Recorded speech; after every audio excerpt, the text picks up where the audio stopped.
आप अपना खुद का भविष्य नहीं बदल सकते, लेकिन आप अपनी आत्माओं को तो बदल सकते हैं और निश्चित रूप से आपकी आत्माओं से आपका भविष्य जरूर बदल सकता है। अगर आप उस इंसान की तलाश कर रहे हैं जो आपकी ज़िंदगी को बदल देगा, तो आप आईना देख लीजिए, आप खुद ही वह इंसान है जो अपनी ज़िंदगी को बदल सकता है। नमस्कार, मैं हूं कमल श्रीमाली। आप सभी का बहुत बहुत स्वागत आपके अपने चैनल में और 29 मार्च 2025 को शनिदेव के मीन राशि में प्रवेश के इस विशेष एपिसोड में। यह एपिसोड आपकी राशि, नाम राशि अर्थात मून साइन पर आधारित है और इस एपिसोड में शनि के गोचर विश्लेषण के साथ साथ आपकी आर्थिक स्थिति, आपका जॉब, बिजनेस या प्रोफेशन, साथ ही आपका दाम्पत्य सुख, वैवाहिक सुख, संतान सुख और स्वास्थ्य के बारे में भी जानकारी देने वाला हूं अलग से। 29 मार्च 2025 की रात को 9:45 से पूर्व भाद्रपद नक्षत्र के चौथे चरण में प्रवेश करते ही शनिदेव मीन राशि में आ जाएंगे। आपकी वृश्चिक राशि से पराक्रम भाव और सुख भाव दोनों भावों के स्वामी शनि अब गोचर वसात राशि से 5th हाउस में शिक्षा और संतान भाव में प्रवेश करेंगे और पंचम भाव में स्थित होकर शनिदेव अपनी तीसरी दृष्टि से 7th हाउस को, दाम्पत्य सुख भाव को, 7वीं दृष्टि से लाभ भाव को और 10वीं दृष्टि से धन और संपत्ति भाव को दृष्टिपात करके प्रभावित करेंगे। शनि के मीन राशि में गोचर का सारांश कहें तो प्रेम प्रसंगों में, प्रेम संबंधों में प्रगाढ़ता आएगी। आप अपने प्रियतम के और निकट आएंगे और उनसे आपके संबंध मधुर बनेंगे, मजबूत होंगे। आप अपने रिश्ते को सच्चाई से जिएंगे और अपने रिश्ते के लिए बहुत कुछ एफर्ट करेंगे। आप प्रयास करेंगे तो आपका अपनी मनपसंद व्यक्ति से विवाह भी हो सकता है और आप इस दौरान नौकरी बदलने में कामयाब भी हो सकते हैं। लेकिन जब जब शनि वक्री होंगे अतः 13 जुलाई से 28 नवंबर 2025 तक भूल करके भी अपनी नौकरी चेंज नहीं करनी, स्विच नहीं करना है, नहीं तो आपको उस नौकरी से हाथ धोना पड़ सकता है और इसके बाद या इससे पूर्व का समय अनुकूल रहने वाला है। संतान को लेकर के कुछ चिंताएं रहेगी, लेकिन आपकी संतान तरक्की जरूर करेगी। आपकी आमदनी में वृद्धि होगी। व्यापार करने वालों को अपनी इनकम में या प्रॉफिट के रेशियो में वृद्धि के लिए कुछ नई इन्वेस्टमेंट की प्लानिंग या कुछ नई टेक्निक से कामकाज आपको करना पड़ेगा। शेयर बाजार में इन्वेस्टमेंट करने से आपको फ़ायदा मिल सकता है। आप अपना पैसा बचाने में, सेविंग करने की प्रवृत्ति के लिए जितना ज़्यादा प्रयास करेंगे उतना ही आपको सक्सेस मिलेगी। तो आइए अब आपके जीवन के महत्वपूर्ण क्षेत्रों पर शनि के गोचर का क्या प्रभाव पड़ेगा जानने का प्रयास करते हैं। सबसे पहले बात कर रहा हूँ आर्थिक स्थिति की। शनि का मीन राशि में गोचर आपकी फाइनेंशियल सिचुएशन को विशेष रूप से इम्प्रूव करेंगे। आपकी इनकम और इन्वेस्टमेंट दोनों में वृद्धि होगी, दोनों ही बढ़ेंगे। कोई महंगी भौतिक वस्तु जिसके बारे में आप सिर्फ सपना देखते थे, सिर्फ सोच ही रहे थे, अब आप उस पर खर्च करेंगे और उसे हासिल कर लेंगे। वो चाहे नई गाड़ी हो सकता है, नई घड़ी हो सकता है, कोई ज्वेलरी हो सकती है या फिर कोई न कोई फ्लैट हो सकता है, ज़मीन हो सकती है। 14 मई तक आपको आर्थिक पक्ष में बहुत सुधार देखने को मिलेंगे। लंबे समय से उधार दिया गया पैसा भी वापस मिल सकता है और आप अच्छा लाभ कमा सकते हैं। बहुत तेज़ी से आप आगे बढ़ेंगे। आपको अपने परिवार का सहयोग और आर्थिक मदद मिल पाएगी, जिससे आप अपनी योजनाओं को असलियत में लागू कर पाएंगे। आर्थिक स्थिति को आप पहले से अधिक बेहतर बना पाएंगे क्योंकि शनि का ढैया आपको समाप्त हो चुका है 29 मार्च 2025 को। अतः शनि का ढैया समाप्त हुआ और ये शनि बदल करके आपकी अगली राशि अतः राशि से पंचम भाव में आ गए। जब जब शनि वक्री होंगे 13 जुलाई से 28 नवंबर तक, वहाँ पर आपको आर्थिक समस्याओं का, आर्थिक संकट का सामना करना पड़ सकता है। आपकी प्लानिंग पर, स्ट्रेटेजी पर, एक्सपेंसेज में वृद्धि हो सकती है। जिन लोगों ने इसमें इन्वेस्टमेंट किया है उसे अभी इनकैश नहीं करना है, अन्यथा लॉस मिल सकता है या बाद में पश्चाताप हो सकता है। शनि के वक्री काल में कोई नए कामकाज या नए बिजनेस की शुरुआत करते हैं तो उससे बचना चाहिए, या फिर अगर वो स्टार्ट कर देते हैं वो प्रोजेक्ट आपको परेशान करेगा, डूब सकता है, अटक सकता है या परेशानियों का कारण बन सकता है और इसके कारण आपकी आर्थिक स्थिति बहुत ज़्यादा संकट में भी आ सकती है। इसलिए जो समय सही है उसमें एफर्ट करना है, उसमें छलांग लगाएंगे तो आप सही डेस्टिनेशन तक पहुंच पाएंगे। तो आइए अब बात करते हैं आपके जॉब, बिजनेस या प्रोफेशन की। सबसे पहले बात करते हैं नौकरी पेशा लोगों की। यदि आप नौकरी पेशा व्यक्ति हैं तो शनि का कुंभ राशि में गोचर आपके कैरियर के मामले में बेहतर रिजल्ट देते हुए तरक्की के रास्ते पर ले जाएंगे। आप अपने समय को बर्बाद नहीं करते हुए कैरियर पर फोकस करें और अपने कैरियर को बेहतर बनाने के लिए जो भी प्रयास करना पड़े वो प्रयास करें। जो बेरोजगार हैं वो भी शनि के प्रभाव से जॉब हासिल कर लेंगे। समय का पालन और काम को समय से पूरा करने का प्रयास आपको सीनियर्स की नज़र में या ऊपर उठा देगा, आपको जिम्मेदार व्यक्ति के तौर पर जाना जाएगा। इस दौरान आप अपने सेक्टर में, क्षेत्र में, अपनी जॉब में बेहतर जो परिणाम है वो हासिल करेंगे, बहुत अच्छे ढंग से परफॉर्म करेंगे। लेकिन शनि के वक्री होने पर उल्टा रिजल्ट मिलेगा, अतः 13 जुलाई से 28 नवंबर तक आप ओवर एम्बिशियस जो है उसको दरकिनार रखें और साथ गुस्से वाले जो भी आपके सीनियर्स हैं उनसे दूरी बना करके रखें। अपनी मेहनत से कमाई हुई जमा पूंजी को ज़रूरत से ज़्यादा सावधानी पूर्वक इन्वेस्टमेंट करें। और जो लोग टेम्परेरी जॉब पर हैं उन्हें थोड़ी बहुत मुसीबतों का सामना करना पड़ सकता है, और यदि आप ईगो रखेंगे तो नौकरी पर खतरा मंडरा सकता है। अब बात करते हैं जो लोग बिजनेसमैन हैं, प्रोफेशनल्स हैं। मीन के शनि काल में या मीन के शनि के गोचर काल में जो बिजनेसमैन लोग हैं वो विशेष उन्नति करेंगे, ज़्यादा गेन में रहेंगे। आपको अपने कामकाज में बेहतर रिजल्ट्स देखने को मिलेंगे।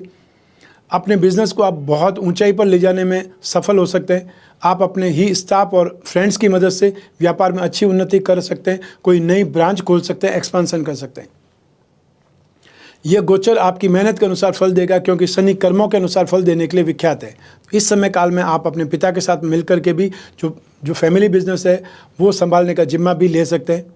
लेकिन जब भी शनि वक्री होंगे और 2025 में 13 जुलाई से 28 नवंबर तक ये स्थिति आएगी जब व्यापार में मंदी दिखाई दे सकती है।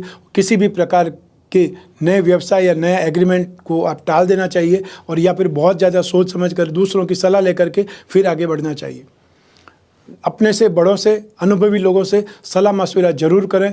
कामकाज में संतान के हाथों नुकसान हो सकता है। ऐसी स्थिति में आप स्वयं भी विकारपूर्ण बुद्धि से, साजिश से, फ्रॉड करके पैसा कमाने की कोशिश करेंगे और पछताएंगे। इसलिए आपको सावधान होकर के काम करना पड़ेगा। आइए अब बात करें आपके वैवाहिक सुख की, दाम्पत्य सुख की। दाम्पत्य सुख की प्राप्ति होती रहेगी। वैवाहिक जीवन में स्नेह और प्रसन्नता देखने को मिल सकती है, और इस दौरान आप अपने जीवन साथी के बेहद करीब आने का प्रयास करेंगे। इस समय काल में अपने जीवन साथी के साथ में कहीं आप आउटिंग पर जा सकते हैं, कोई अच्छी सी ट्रिप प्लान कर सकते हैं, और दाम्पत्य जीवन में कोई नया मेहमान आने की खुशखबरी भी मिल सकती है, क्योंकि इस दौरान संतान प्राप्ति के योग बनते नजर आ रहे हैं। और यदि आप अपने जीवन साथी से दूर रहते हैं तो इस दौरान उनसे मिलने के लिए आप बार बार कोशिश करेंगे और सफल हो जाएंगे।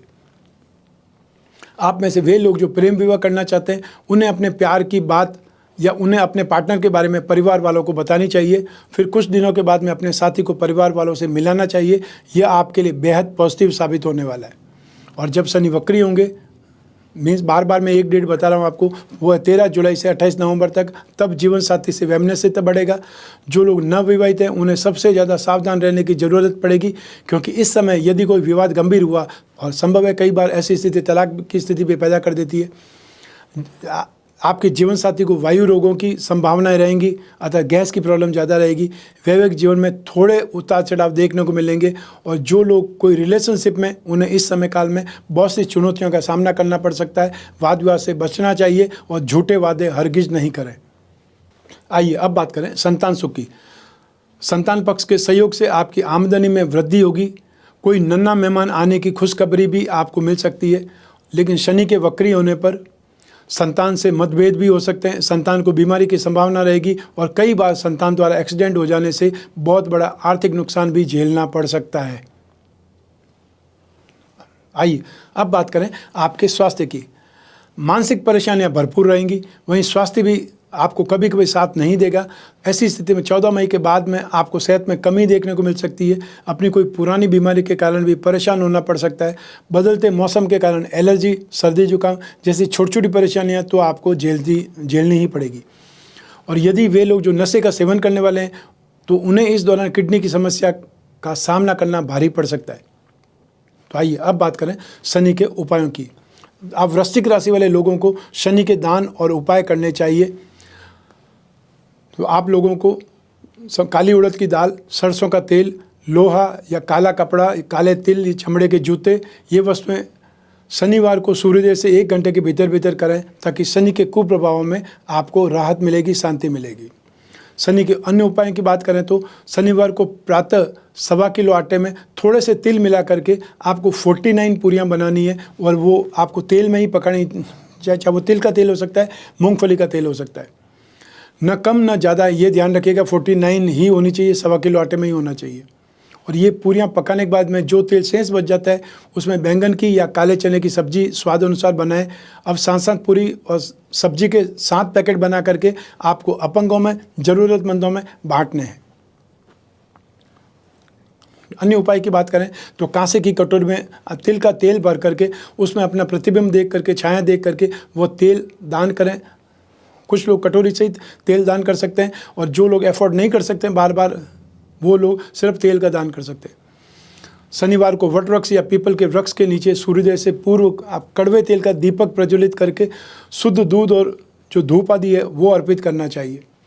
शनि पिरामिड या नवग्रह दोष निवारक पिरामिड अपने शयन कक्ष में जहाँ आप सोते हैं उसके आसपास रखना चाहिए। इससे माइंड, बॉडी और सोल, ये 3 चीज़ों से आपको राहत मिलती है। ट्यूनअप होने से आप उन चीज़ों से, नेगेटिविटी से फाइट कर सकते हैं। श्री दशरथ रचित शनि स्तोत्र का पाठ तो सर्वश्रेष्ठ है ही। यदि वो नहीं कर पाएँ तो नित्य शनि चालीसा या शनि मंत्र का जाप करना चाहिए।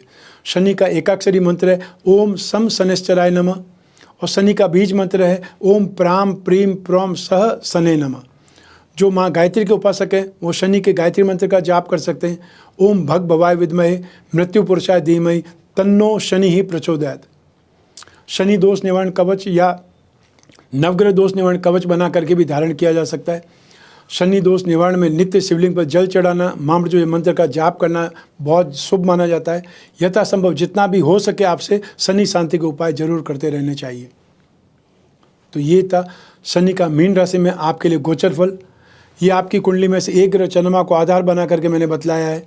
आप चाहें तो अपनी जन्म कुंडली के संदर्भ में इस राशिफल को, गोचर फल को सटीकता से जान सकते हैं, क्योंकि आपकी कुंडली आपकी अपनी बर्थ डिटेल से ही बनेगी और आपके लिए ही योग्य बनेगी। आपकी कुंडली में क्या योग है या दुर्योग है, आपको कौन सी दशा चल रही है, शनि आपकी कुंडली में कौन से ग्रहों के साथ में स्थित है या कौन से ग्रहों की दृष्टि के भीतर है, उसका भी इम्पैक्ट आपकी जन्म कुंडली के अनुसार इस गोचर फल पर पड़ेगा। आपके जीवन में जब समस्याएं ज़्यादा हो, भविष्य में झांकना हो, कोई बहुत बड़ा डिसीजन लेना हो, तो अपनी जन्म कुंडली का विश्लेषण आपको करवाना चाहिए, समय समय पर करवाना चाहिए। क्योंकि आने वाला समय अगर अच्छा है तो आप उत्साह के साथ उस कार्य को करेंगे और ज़्यादा सक्सेसफुल रहेंगे, और आने वाला समय यदि नेगेटिव है तो उस नुकसान से बचने के लिए आप सावधान हो जाएंगे, और वो नुकसान बच जाता है तो उतना आपका गेन हुआ।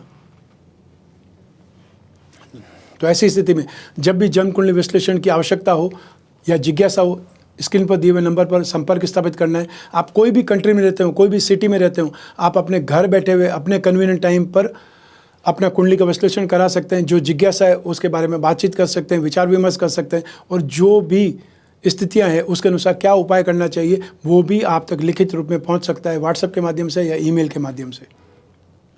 आपकी कोई भी प्रॉब्लम हो चाहे कितनी भी पर्सनल क्यों नहीं हो, आप आराम से डिस्कस कर सकते हैं, क्यों आप और मैं ही बात करेंगे, बीच में तीसरा कोई भी नहीं होगा। मैं कामना करता हूं कि आप स्वस्थ रहें, प्रसन्न रहें, सुरक्षित रहें, अपना और अपने परिवार का बहुत बहुत ख्याल रखें। आप सभी को मेरा नमस्कार, बहुत बहुत शुभकामनाएं। ईश्वर आपकी रक्षा करें।